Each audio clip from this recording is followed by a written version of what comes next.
Some stories don't end with answers. They end with silence, questions that never settle, and details that stay with you long after the video ends. On this channel, we explore real unsolved cases slowly and carefully, focusing on what still doesn't make sense. If you enjoy this kind of storytelling, consider subscribing and leaving a like. It really helps the channel grow. Now let's begin.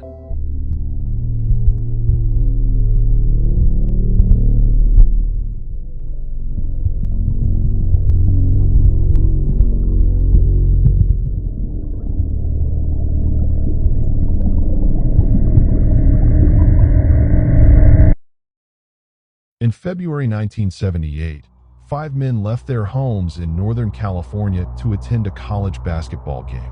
It wasn't a special occasion, no celebration, no risky plans, just a routine trip they had all made before. They watched the game, chatted, and when it ended, they got into their car and began driving back the way they always did. They never made it home. The men were close friends. Their families described them as careful, predictable, and deeply attached to routine. None of them were known to take spontaneous risks. None of them had reasons to disappear. They had plans for the next day, jobs, commitments, people waiting for them. That's why what happened next makes no sense. Sometime after leaving the game, instead of driving toward their homes, the car turned in the opposite direction. Not a small detour, not a wrong turn that could be corrected in minutes. The car drove steadily upward into the mountains, along roads that became narrower, darker, and more remote with every mile. No one knows why. There was no storm, no emergency reported ahead, no reason to flee or reroute. Yet the car kept going until it reached a quiet mountain road, far from any town, far from help. That's where it stopped. When the car was later found, it wasn't crashed, it wasn't damaged, it wasn't out of gas. Investigators would later confirm that it could have been driven away without much effort.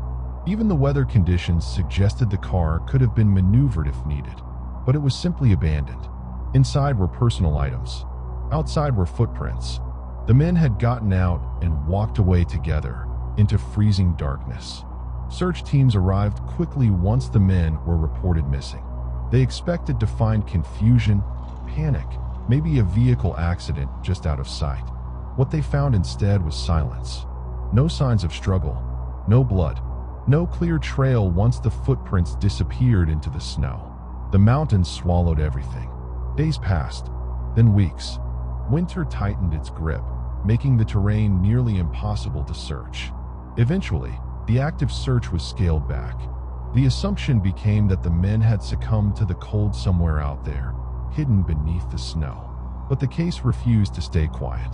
Months later, when the snow finally began to melt, a ranger patrolling a remote part of the forest noticed something unusual. Deep in the woods, miles from the abandoned car, stood a small trailer belonging to the Forest Service. It wasn't meant for long stays. It was used occasionally by workers during summer months. The door was open. Inside, they found one of the men. He had been alive there for weeks. His body was emaciated. His beard had grown long and uneven. He had wrapped himself in blankets from the trailer, layering them carefully as if trying to preserve warmth. The bed beneath him was arranged deliberately, not chaotically. It looked like someone who had been trying to survive, not someone who had collapsed suddenly. But what disturbed investigators most was what sat nearby. Food. Military-style rations, stored in a locker, clearly labeled, easy to open, enough to keep someone alive for months. They were untouched. He had starved while food sat within arm's reach. Outside the trailer, not far away, searchers found another body. This one had been wrapped in blankets taken from inside the trailer. The positioning suggested that someone had tried to protect him from the cold, that someone had cared enough to cover him, to make an effort, even as conditions worsened. Farther out, the remains of 2 more men were eventually discovered, scattered across the forest at varying distances. Their locations suggested movement, confusion, separation. Not a single moment of catastrophe, but a slow unraveling. The 5th man was never found. No remains, no clothing, no trace. This is where the case becomes deeply unsettling. Evidence suggested that at least some of the men had reached the trailer together. That means they had shelter. That means they had warmth. That means they had food. And yet, instead of staying put, using resources, or attempting to follow the road downhill toward help, they made choices that led them deeper into danger. Investigators tried to reconstruct what might have happened, but every theory fell apart under scrutiny. Why leave a working car? Why walk into freezing wilderness at night? Why not eat the food? Why not light a sustained fire? Why separate? Why did one man survive for weeks while others died sooner? And perhaps most haunting of all, where did the fifth man go? Families struggled to accept the unanswered questions. They knew their sons, brothers, and friends. These were not men who would calmly abandon safety without a reason. Something had changed their thinking. Something had altered their judgment. But what? Some speculated that one of the men may have led the others into the mountains under false beliefs. Others wondered if fear played a role, though no evidence of pursuit or threat was ever found. No gunshots. No signs of violence. No indication they were being chased. Just a quiet road, an abandoned car, and footprints into darkness. Years passed. The case remained open, but stagnant. No new evidence. No definitive conclusions. Over time, the story faded from headlines, but not from the families who were left behind. To this day, no one can explain why 5 careful men made a single decision that led to such a tragic and confusing end. They didn't disappear in chaos. They didn't vanish in violence. They simply walked away from safety and never came back the same. Sometimes, the most terrifying stories aren't about what we know happened. They're about what shouldn't have happened at all, and the silence that follows.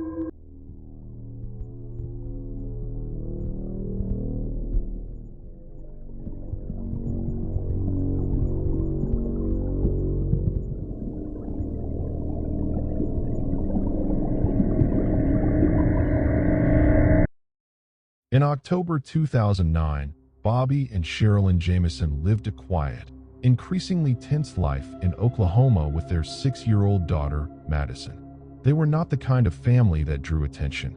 They kept to themselves, didn't socialize much, and spent most of their time trying to stay afloat financially.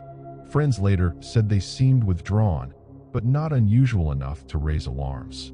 Looking back, that's part of what makes their disappearance so unsettling. There was no dramatic warning, no moment where anyone thought something terrible is about to happen. In the weeks leading up to their disappearance, small cracks began to show. Sherilyn told a neighbor she believed their house was haunted. She claimed there were dark presences, that something felt wrong inside the home. Bobby, on the other hand, spoke about feeling threatened, as if someone was out to get them. These statements were strange, but they weren't treated as emergencies.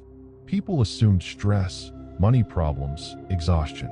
The Jamisons were struggling, but many families do. On October 8th, Bobby, Sherilyn, and Madison got into their pickup truck and left their home. They didn't tell anyone exactly where they were going. There were vague mentions of looking at land in the mountains, possibly planning a move. It wasn't unusual enough for anyone to panic. Families leave for day trips all the time. No one expected it to be the last time they were seen alive. When the family didn't return, concern crept in slowly. At first, relatives assumed they were busy or had gone somewhere without cell service. But calls went unanswered. Messages piled up. Days passed with no word. Eventually, worry turned into fear, and a search was reported. Their pickup truck was found abandoned deep in the mountains of southeastern Oklahoma. It wasn't near a highway or a campsite. It sat on a rough, remote road surrounded by dense forest, the kind of place you don't end up by accident. The truck wasn't damaged. It hadn't crashed. It hadn't run out of fuel. It was simply parked and left behind. Inside the truck were items that immediately confused investigators. Their wallets were still there. Their phones were still there. Identification, personal belongings, even a large amount of cash was untouched. These were not things people usually abandon willingly, especially not a family with a child. Nearby, searchers found the family's dog. Alive, weak, but waiting. That detail alone changed the tone of the case. The dog had not wandered off.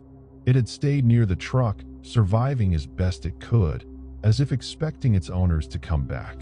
That suggested the family hadn't gone far on purpose, or at least didn't plan to be gone long. Search teams moved in quickly. Volunteers, law enforcement, and helicopters combed the surrounding terrain. The forest was thick, uneven, and unforgiving. They expected to find footprints, signs of struggle, or at least some indication of direction. They found nothing. No trails leading away from the truck. No disturbed ground. No discarded clothing. It was as if the family had stepped out of the vehicle and then disappeared into the trees without leaving a trace. Then there was the video. Security footage from a convenience store surfaced, recorded days before the disappearance. It showed Bobby and Sherilyn loading items into their truck while Madison stood nearby. At first glance, nothing seems wrong. But the longer people watch it, the more uncomfortable it becomes. The couple barely speak. Their movements are stiff. Their expressions are flat, distant, almost vacant. Madison stands quietly, unusually still for a child her age. They look like people already carrying something heavy. As months passed, the search slowed. Leads dried up. The forest gave nothing back. The case faded from the news, though it never left the minds of those who followed it closely. Too many details didn't add up. Too many choices didn't make sense. For years later, in 2013, hunters made a discovery. Deep in the same forested area where the truck had been found, skeletal remains were uncovered. Further investigation confirmed they belonged to Bobby, Sherilyn, and Madison Jamison. They had been there the entire time. There was no clear cause of death, no evidence of blunt force trauma, no bullets, no knife wounds, just bones. The remains were found together, suggesting the family stayed close until the end. That detail haunted investigators. Whatever happened, they didn't scatter. They didn't separate in panic. They stayed as a unit. But one detail stood out. Madison's shoe was found miles away from where the rest of the remains lay. No clear path connected it. No explanation accounted for how it got there. It didn't fit with exposure. It didn't fit with animals. It didn't fit with anything investigators could confidently explain. The official ruling left the cause of death undetermined.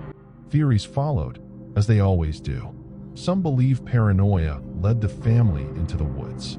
Others believe a shared delusion or fear pushed them to abandon the truck. There are theories involving mental health, stress, or the belief that they were in danger. But none of these theories explain every decision. None explain why they left supplies behind. None explain why they walked into such harsh terrain with a child. None explain why the dog was left alive near the truck. Most unsettling of all is the silence. No note was found. No final message. No call for help. A family left their home, drove into the mountains, stepped out of their truck, and vanished. When they were finally found years later, whatever answers they carried with them were gone. The Jamison family didn't disappear in a moment of violence or chaos. They disappeared quietly, slowly, into a forest that kept their secret for years. And to this day, no one can say with certainty what convinced them to leave safety behind.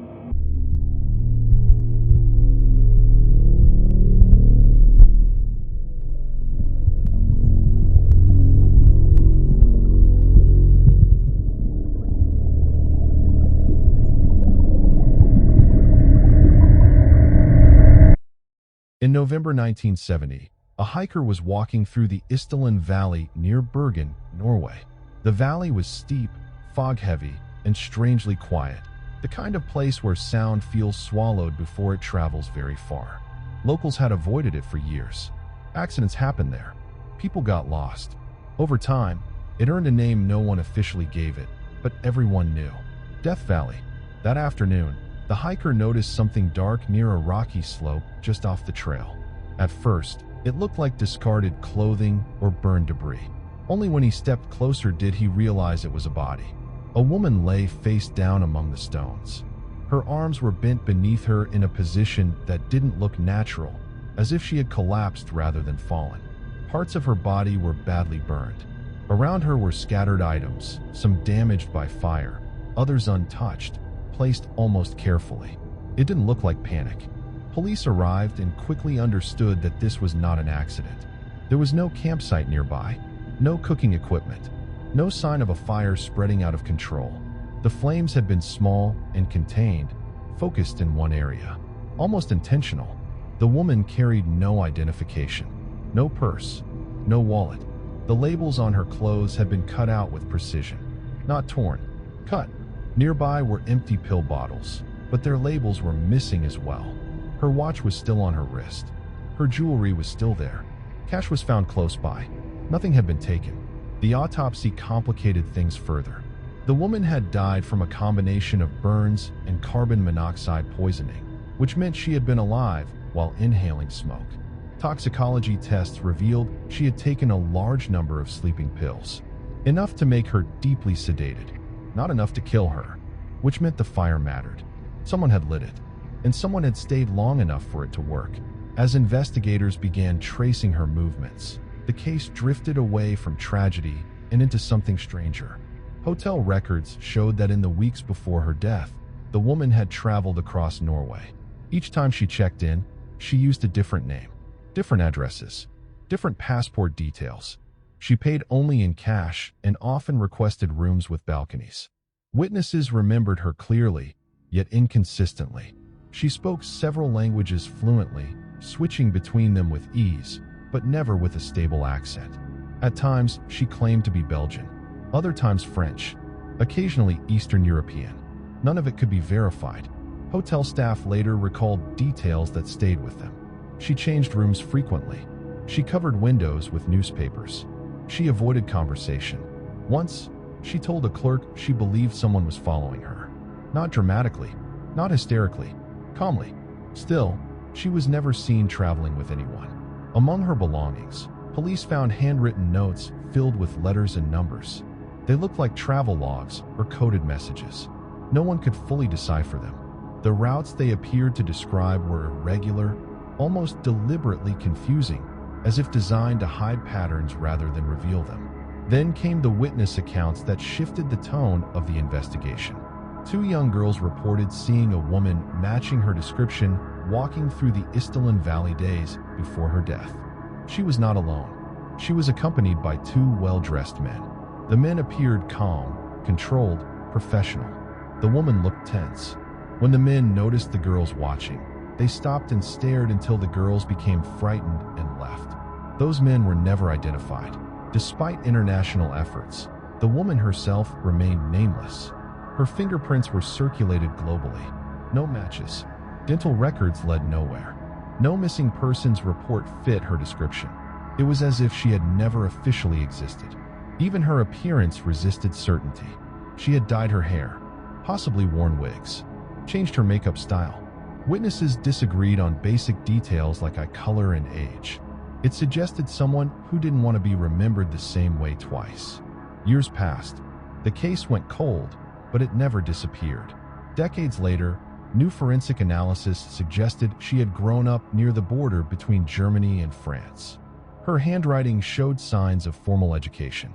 Her clothing was expensive, well-made, carefully chosen. Her behavior suggested discipline, training, and intention. That's when another theory took hold. Espionage. It was the height of the Cold War. Bergen was a NATO city. Military activity in the region was high. Intelligence agencies operated quietly. People changed identities. People disappeared when necessary. But her death didn't fit the pattern. Everything about her life suggested control, planning, avoiding attention. Yet the way she died did the opposite. She chose a place where discovery was likely. She left behind valuables that clearly no longer mattered to her. The fire itself was restrained, not destructive enough to erase her completely. For someone who worked so hard to remain invisible, the ending felt exposed. Some believed she took her own life. Others believed the scene was staged, that the pills were encouraged or forced, that someone else lit the fire and walked away, leaving behind a mystery instead of evidence. But there was nothing solid enough to hold on to. No fingerprints, no clear footprints, no confirmed name, no origin. No explanation that fits every detail. She crossed borders under false identities, avoided being known, and died alone in a valley people already feared, carrying secrets that never surfaced. And whatever she was running from, working for, or trying to escape, it ended there.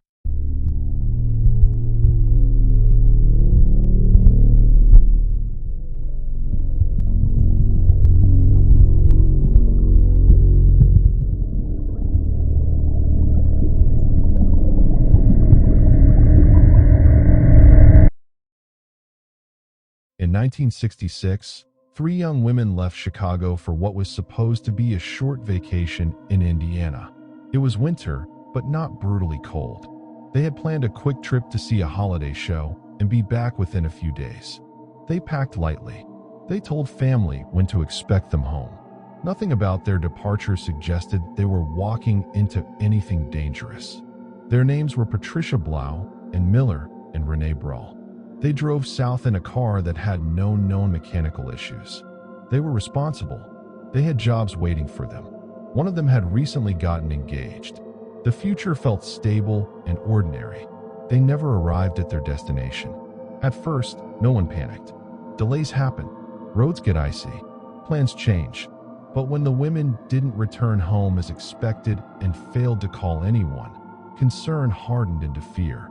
Police were notified. A search began. Days later, their car was found abandoned near an Indiana highway. It was sitting in a way that didn't suggest an accident. The vehicle was not wrecked. It wasn't burned. It hadn't run out of gas. The doors were closed. There were no obvious signs of a struggle nearby.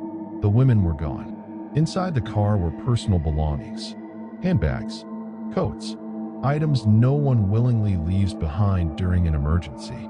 If they had stepped out of the car for a moment, they would have expected to return quickly, but they didn't return. Search teams combed the surrounding area. Fields, ditches, nearby woods. Nothing. No bodies. No clothing. No footprints that could be followed. It was as if the three women had simply dissolved into the winter air. Weeks passed, then months. Investigators tried to reconstruct their route. They interviewed gas station attendants and restaurant workers along the highway. A few vague sightings were reported, but none were confirmed. No ransom calls were made. No credible threats surfaced. The case grew colder with each passing season. Then, months later, a man fishing in a remote gravel pit noticed something unusual in the water. A car. When authorities pulled it out, the license plate confirmed it belonged to the three missing women. Inside were their bodies. The gravel pit was not close to where the car had originally been found. It was miles away, remote, quiet, not visible from any main road. It would not have been easy to stumble upon accidentally. Autopsies revealed that the women had died from drowning. There were no clear signs of violence. No gunshot wounds. No stab wounds. No broken bones suggesting a brutal attack. It appeared they had driven into the water. But that explanation didn't settle things. The gravel pit entrance was difficult to access, especially in winter. The terrain required deliberate navigation. It was not the kind of place someone would accidentally drive into at night unless they were deeply disoriented. And three women sitting calmly in a car as it entered freezing water didn't make sense to investigators. If it were an accident, why was the vehicle first reported abandoned elsewhere? If someone moved it, why? If it was intentional, what would convince three young women to stay inside as the car submerged? Police explored multiple theories. Car trouble followed by panic. A wrong turn leading to confusion. An encounter with someone who directed them somewhere unsafe. None of it could be proven. What made the case more unsettling was the timing. When the car was first discovered abandoned near the highway, there had been no sign it had recently been submerged. Witnesses described it as dry, not water damaged. That raised a troubling possibility. The car may have been moved, which meant someone else may have been involved. Yet no fingerprints beyond the women's were conclusively tied to the vehicle. No suspect was charged. No confessions surfaced. Over time, the case slipped from national headlines, but in Indiana and Illinois, it lingered. Families continued asking questions. How does a car appear abandoned in one place, then later surface in water miles away? Why did no one hear from the women after the day they left? Why were there no clear defensive injuries if someone forced them into the water? Even decades later, the official explanation remained thin. Some investigators quietly believed someone had encountered the women after their car stalled or after they became lost. Someone who offered help. Someone who redirected them.